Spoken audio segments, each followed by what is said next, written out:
Sveiki, šiandien svečiuosi turiu Giedrę, 3 lietuvių mokyklėlių UK įkūrėją.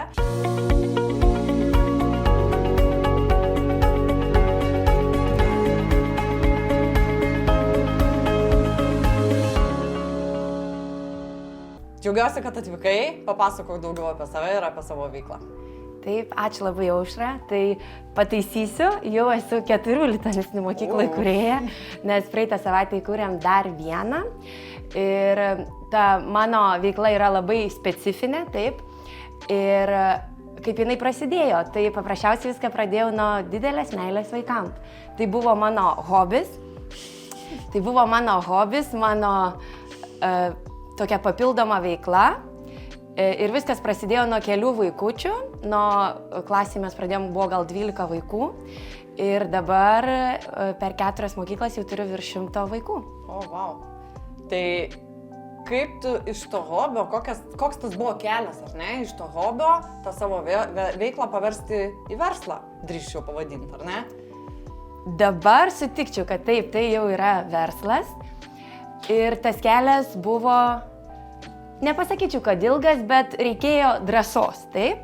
Ko reikia, tai reikia drąsos. Aš labai pritariu Aušros minčiai, kad be judesio nebus, be veiksmo, taip, nebus nieko, niekas neužaugs. Tai viskas kaip ir prasidėjo nuo vienos mokyklėlės ir augom, didėjom, daug dirbom, taip, darbo buvo tikrai labai daug, buvo, gal be miegės nakties nebuvo, bet tokių pasėdėjimų iki 4 ryto. Prie įvairiausių safety policy, prie pamokų planų tikrai buvo ir yra ir dabar, dar ir dabar būna. Taip, tai darbo yra daug, bet aš tikrai tikiu taip, kiek tu įdedi darbo ir širdies, tokį ir gauni rezultatą. Tai kokie tai vis dėlto pagrindiniai iššūkiai, su kuriais tu susiduri, ar ne? Jau dabar kalbėkime apie verslo pusę, ar ne, iš verslo perspektyvų. Kokie tavo didžiausiai iššūkiai, su kuriais reikėjo tau susidoroti prieš pradedant pradžioje, kad atsidurtum ten, kur esi dabar? Taip, tai jeigu kalbant apie verslą, aš esu kūrybininkė, taip, ir aš apie buhalteriją nežinau absoliučiai nieko. Tai gerai atsimenu, kad atvažiavau pas Aušrą su dideliu sąrašu klausimų. Aušrai pasakiau, labai noriu augti, tobulėti, ar galit man padėti, taip? Turėjau tokių paprastų žmogiškų klausimų, kaip mokytoja, kaip mama, kur man toliau eiti, ką man toliau daryti. Ir labai džiaugiuosi, kad Aušra yra patarėja visuose gyvenimo klausimuose ir kaip augti ir ką daryti, ir ne tik buhalterijoje, taip? Tai vienas dalykas, buhalteriniai aspektai, aš nieko nežinau šitoje srityje, dabar jau žinau. O kitas dalykas visada yra gana sunku surasti patikimų žmonių į komandą, taip, žmonių, kurie pasirodo laiku, nepasako, šiandieną nebūsiu, negaliu ir tu lieki vienas su 25 vaikais, taip. Rasti žmonių į komandą visada sunku, bet dabar jau galiu pasakyti, kad komanda sulipo, paaugo ir tikrai turiu žmonių, kuriais galiu pasitikėti. Ta pati pradžia yra tikrai sunki, taip. Auginti mokyklėlės iš vienos padaryti 2, 3 ar 4 jau nėra sunku, bet ta pati pradžia. Dirbau kitoje srityje ir man niekada nereikėjo nei kažkokių safety policy žinoti, nei verslo draudimų ir panašiai. Tai ta pati pradžia, taip, darbo buvo tikrai daug, rizikavai, nežinojai, kaip bus, ar susirinks tų vaikučių, bet rizikuoti reikia, taip, verslas ir yra rizika. Bet ar buvo sunkus tas barjeras įeiti į šitą rinką, ar ne? Dėl to, kad tikrai yra viena kita ta jau lietuvių ir įsisenėjus, ar ne, jau kur tikrai seniai atidarytos lietuvių mokyklos Anglijoje, ar ne? Ar tau buvo sudėtinga įeiti į šitą rinką? Gal sudėtinga taip nebuvo, todėl kad atrodo, kad tų mokyklėlių yra, aš ir pati žinojau, kad aplinkui jų yra, bet pasižiūrinti žemėlapį jos netrodo toli, bet atkreipkim dėmesį į eismo kamščius Londone, taip? Tai pavyzdžiui man, kur aš gyvenau Wimbledone, nuvažiuoti į kitą mokyklėlę, kuri žemėlapį atrodo netoli, užtrunka 2 valandas. Lygiai taip pat ir tėveliams, kurie gyvena aplinkui. Atrodo netoli, bet tai savaitgalio rytas, daug mašinų, taip, ir tėveliams yra labai toli, tai mes padarėm truputį kitokio pobūdžio, taip, į tą rinką pasižiūrėjom truputį kitaip, mes nedarom visos dienos, o mes darome 2 valandas, tai yra daugiau kaip klubas, kaip būrelis ir vienai amžiaus grupiai vaikai atvyksta, 2 valandos mokslo, 2 valandos lietuvybės, dar pabendraujam ir virtualiai ir gali savo savaitgalio dieną dar praleisti poilsį, laikosi šeimą. Ar nėra planų ateityje padaryti pilnos darbo dienos, pavyzdžiui, tokios visiškai kaip mokyklos principų, ar ne, kad kaip kitos šeštadienės mokyklos, tu ten ateini 10-9 val. Ryte ir pabaigi ten 4-5 po pietų? Gal tokios visiškai idėjos nėra, bet mano vyras irgi dirba srityje su vaikais, tai jisai man labai padeda ir mes abu jau esam bandę ir tikrai labai pasiteisinęs dalykas buvo, tai buvo vaikų stovyklos. Tuo laiku, kai nėra angliškos mokyklos, taip, kad vaikus mes užimam, prižiūrim visą dieną. Tai yra nuo, sakykime, 9 ryto iki 3 vakaro, ne vakaro, popietės, taip, kaip ir būtų angliškos mokyklos laikas.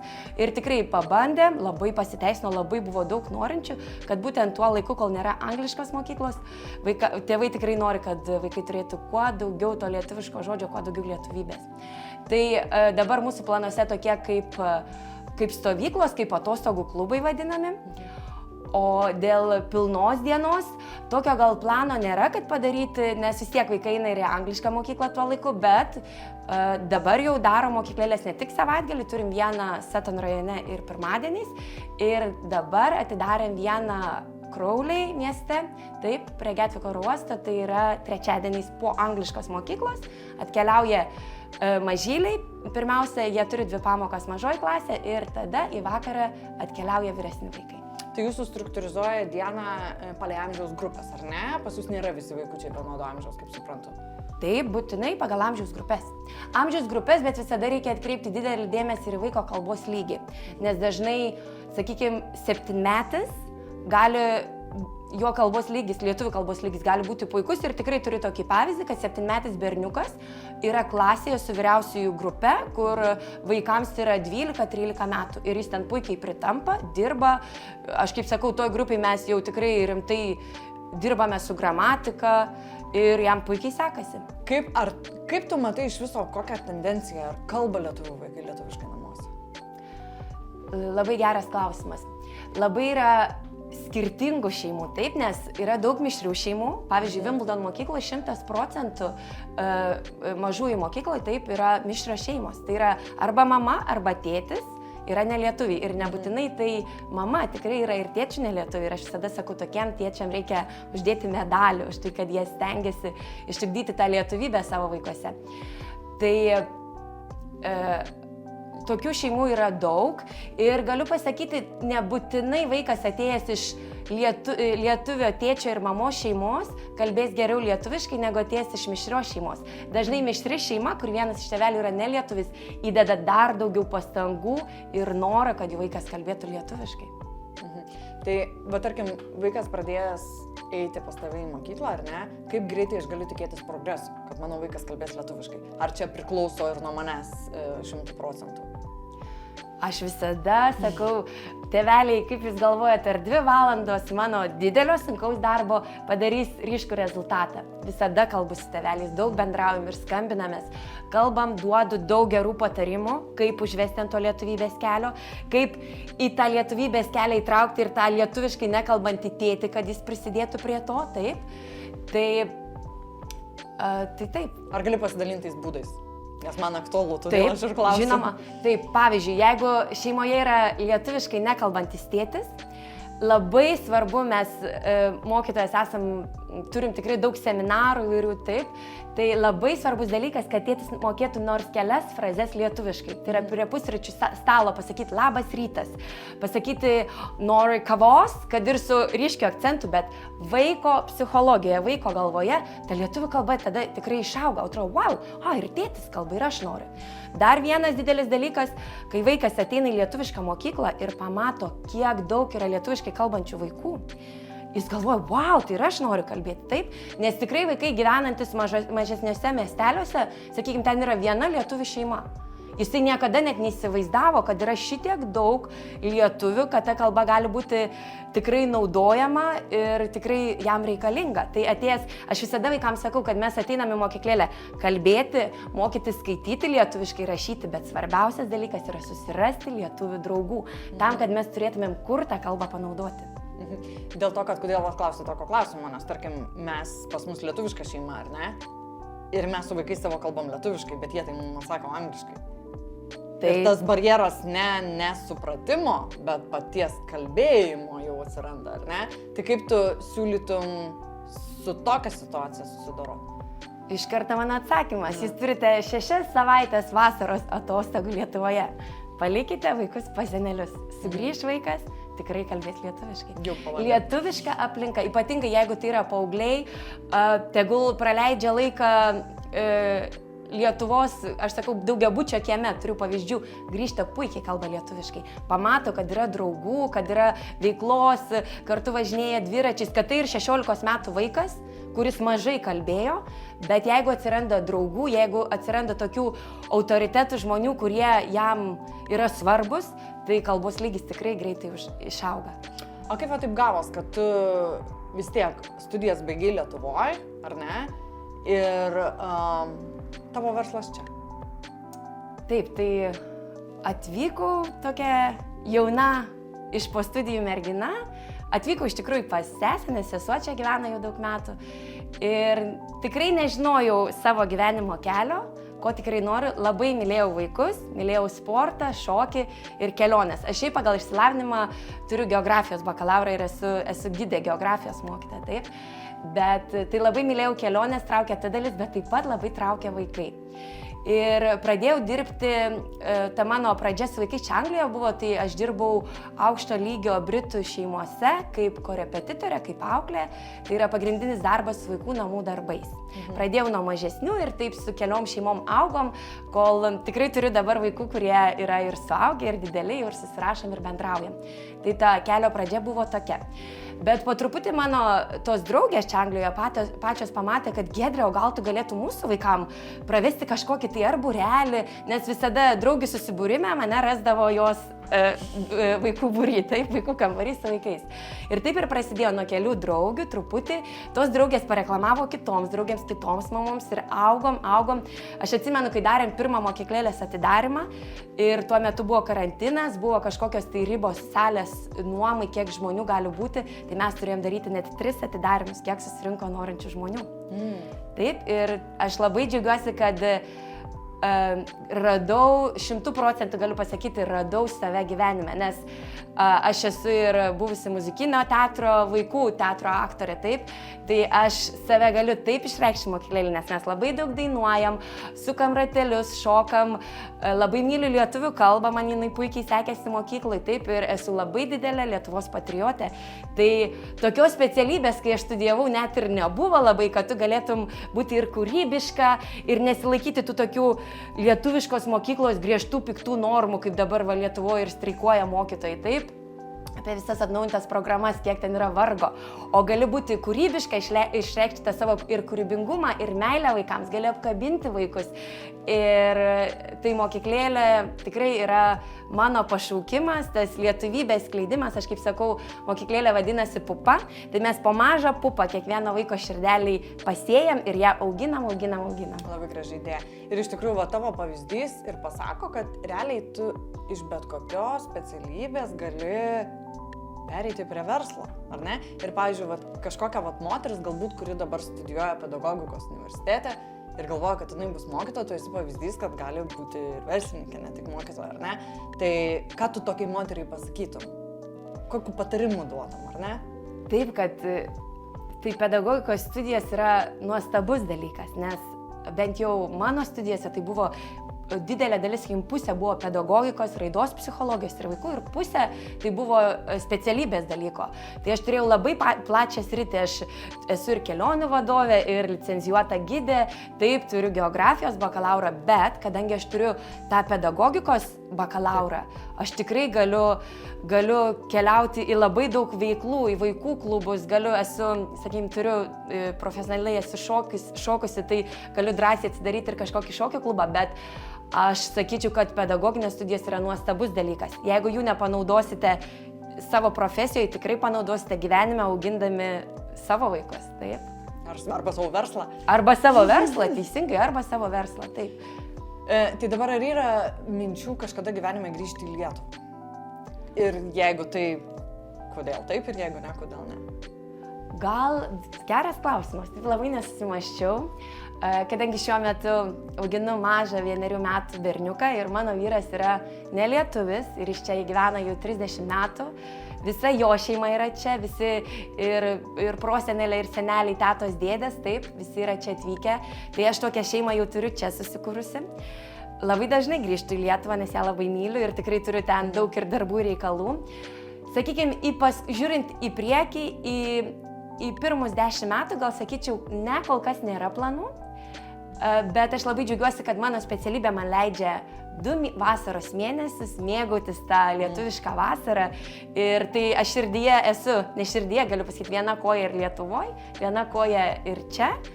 Tai iš kitos pusės dar labai puikiai specialybė, kad tu tikrai turi laisvas vasaras ir gali to, ko labai pasilgsti, atsigriebti vasarą, taip pabūti toje Lietuvoje. Dabar ilgoje perspektyvoje, žinau, kad kaip tu sakai, kad žadi daryti galbūt vaikams stovyklas, ar ne, tokius holiday clubs ir taip toliau. Ilgoje, va, tarkim, kur save matai po 10 metų? Kokie planai, kokios ambicijos? Geras klausimas. Taip, tai matau save kaip 3 vaikų mama. Tikrai taip turiu svajonę, nes dabar turim dar tik vieną. Bet ir matau tikrai darbe su vaikais. Turiu tokių, gal reikia pasakyti savo garsiai svajonę. Lietuvoje, pavyzdžiui, šią vasarą būdama pasižiūrėjau idėjų į vaikų žaidimų kambarius, tai galbūt vystyti tą savo veiklą su vaikais ir atostogų klubai ir vaikų žaidimų kambariai, nes Lietuvoje jie yra tikrai labai labai gražus, tokių Anglijoje yra sunku surasti, taip. Tai vis dėlto matau save darbe su vaikais, su didelė šeima ir tokiame darbe, kur galėčiau dovanoti tai, ką turiu, tai yra meilę vaikams, kad galėčiau ją atiduoti toms mažoms širdelėms. Tai ar turi dabar galbūt prasiplėsti platesnių mastų savo mokyklas, ar ne, nesusikoncentruoti į šitą mūsų pietinę Londono dalį, ar ne, ir už Londono šiek tiek, bet galbūt Peterbore, galbūt Sheffielde, galbūt kažkur kitur įsteigti savo pupų daugiau šiek tiek. Labai gražiai pasakėte, taip, pasodinti tų pupų. Tai kol kas aš matau, kad man pačiai yra gan sunku apriepti ir tas 4, darbo yra labai daug, bet truputį pradėjau nuo šių metų mokyti ir virtualiai vaikus. Tai per virtualią mokyklą tikrai pasiekiu vaikus ir kurie gyvena, netgi turiu 2 mokinukus, kurie gyvena Karibuose. Tai virtuali mokykla yra puikus būdas pasiekti vaikus, kurie yra toliau. O tų pupų prisėti daugiau Anglijoje tikrai norėčiau, bet žinau, kad jau yra tikrai daug šaunių mokyklėlių, kaip ir minėt, kad ir Peterbore yra labai tikrai gera šauni mokykla. O tose miesteliuose, kur jų mažiau, gal ir būtų šauni idėja, bet tuomet turiu tikrai surasti tą savo dešinę ranką, dar papildomas rankas tokį žmogų, kuris apsimtų ir padėtų, nes tikrai yra sunku viską suspėti, būnant mažo berniuko mama. Gerai, tai koks yra vis dėlto tas tikslas, kodėl tu stengiasi puoselėti tą lietuvybę, ar ne, ir mokinti tos vaikučius lietuvių kalbos? Dėl to, kad galbūt, žinai, tėvai atvažiavę jau čia gyvena 20 metų, tų vaikų garantuota ateitis yra Anglijoje, ar ne? Tai kodėl tavo manimu yra svarbu tą lietuvių kalbą vaikučiam tiem mokėti? Taip, tai daug kas iš tėvelių atveda vaikus, pagrindinis tikslas yra taip, lietuvių kalba, bendravimas, susikalbėjimas su giminaičiais, su seneliais, taip, ypatingai tai skaudus dalykas, kai vaikai negali bendrauti, susikalbėti, nes seneliai juk angliškai nemoka. Bet dar vienas labai svarbus dalykas yra, mes to nesuvokiam, nes mes patys tėvai nesame tose rogėse, taip, bet yra vaiko identiteto suradimas. Nes vaikas nesupranta dabar, ar aš britas, jeigu mano tėtis truputį ir italas, ar kas čia esu, čia mama verda cepelinus, bet kaip aš čia užaugęs, tai labai svarbu, kad vaikas suvoktų, kokios didelės tautos žmogus jisai yra.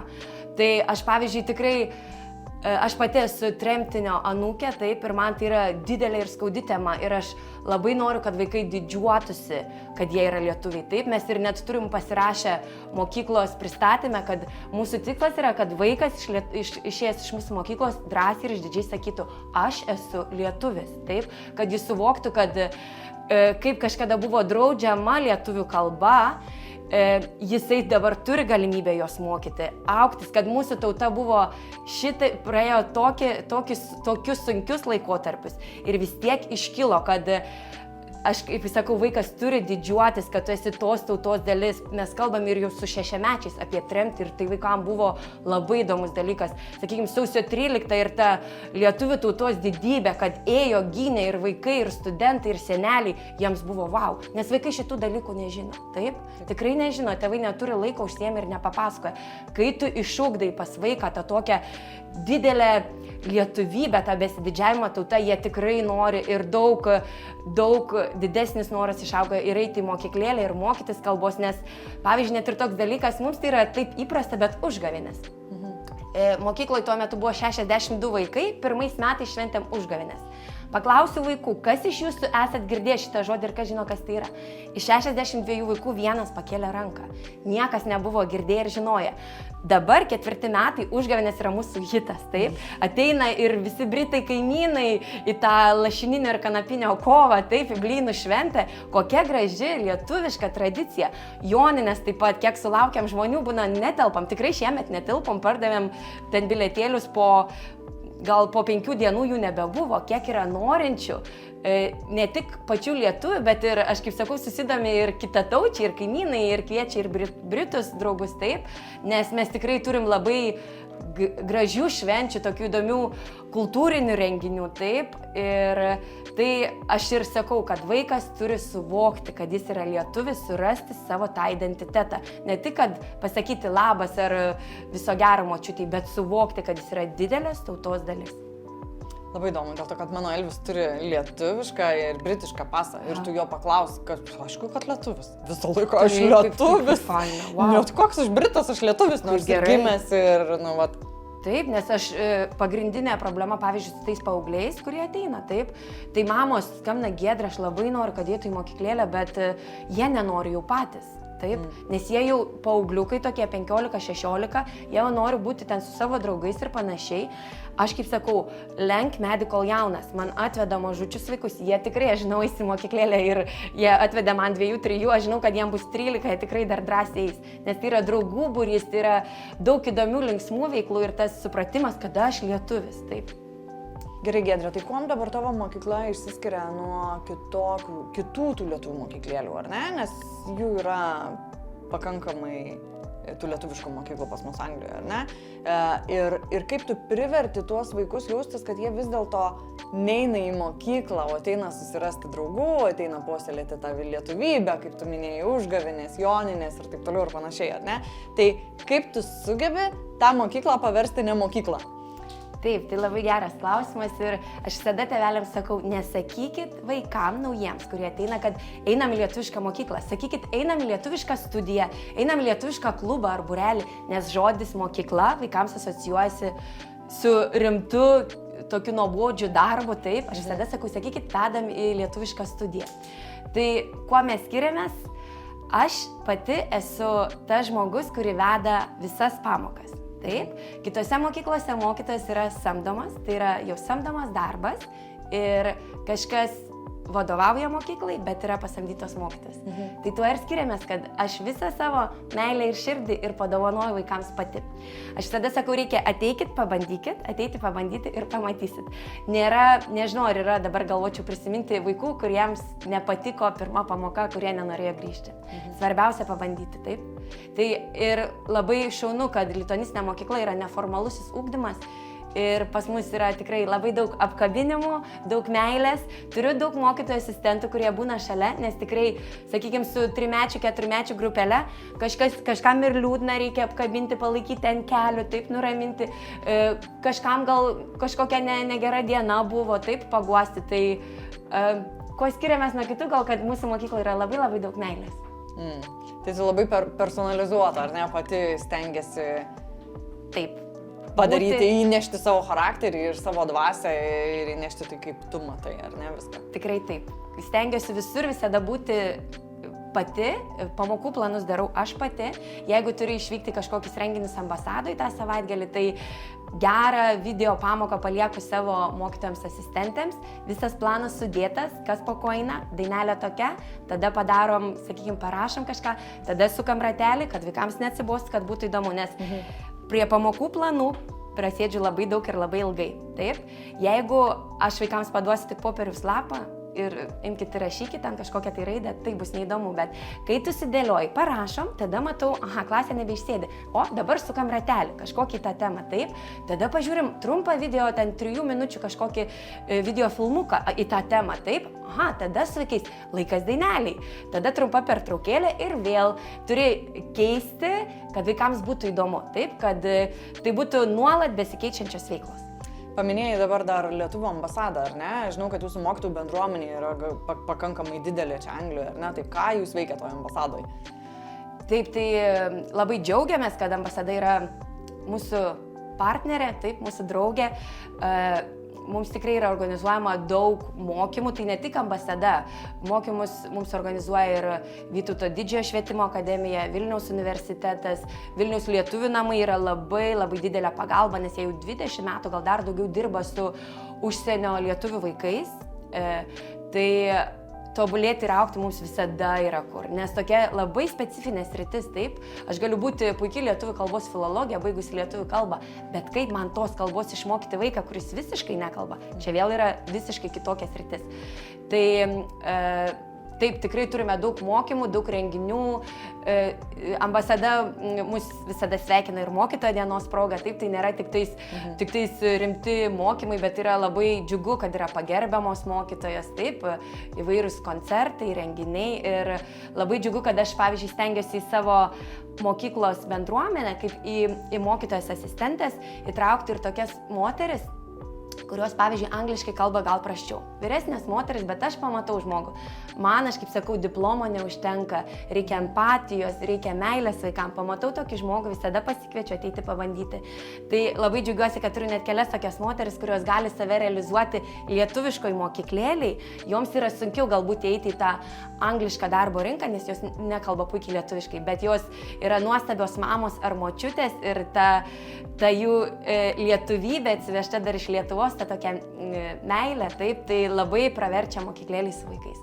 Aš taip pat esu ir pietvakarių Londono ir Serijai lietuvių bendruomenės pirmininkė, tai visada stengiamės ir į mokyklėlės, ir į bendruomenės veiklas įtraukti ir nuo mažo, ir nuo tikrai vyresnių, organizuojam ir renginius vyresniems žmonėms, seniorams, kad jie susidraugautų, jie bendrautų, kad jiems irgi čia būtų šitoj šaly gera. Labai fainas, puikus darbas, Giedrė, ką tu darai ir iš tikrųjų va ta aistra tavo akyse labai matosi, labai jaučiasi. Ta prasme, sako, pavers hobį darbo, ar ne, ir nereikės dirbti nei vienos dienos gyvenime, tai aš manau, kad čia pas tave panašiai yra, ar ne?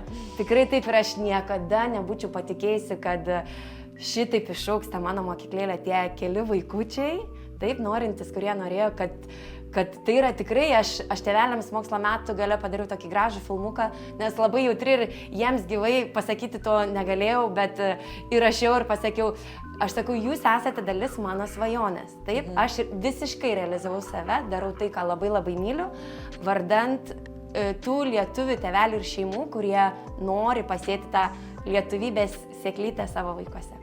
Ačiū, Giedrė, tau labai šiandien už pokalbį, labai fainai, kad atvažiavai, labai smagu su tavim pasikalbėti, ar ne, ir aš tikiuosi, kad dar pupų atsiras daugiau ir įsiplėsi dar plačiau ir tikrai rasi tinkamų žmonių, tų dešinių rankų su tokiu pačiu požiūriu kaip ir tu pati, tai ačiū labai. Ačiū labai, Aušra, ir labai ačiū visada už visus patarimus ir visą pagalbą mūsų pupai.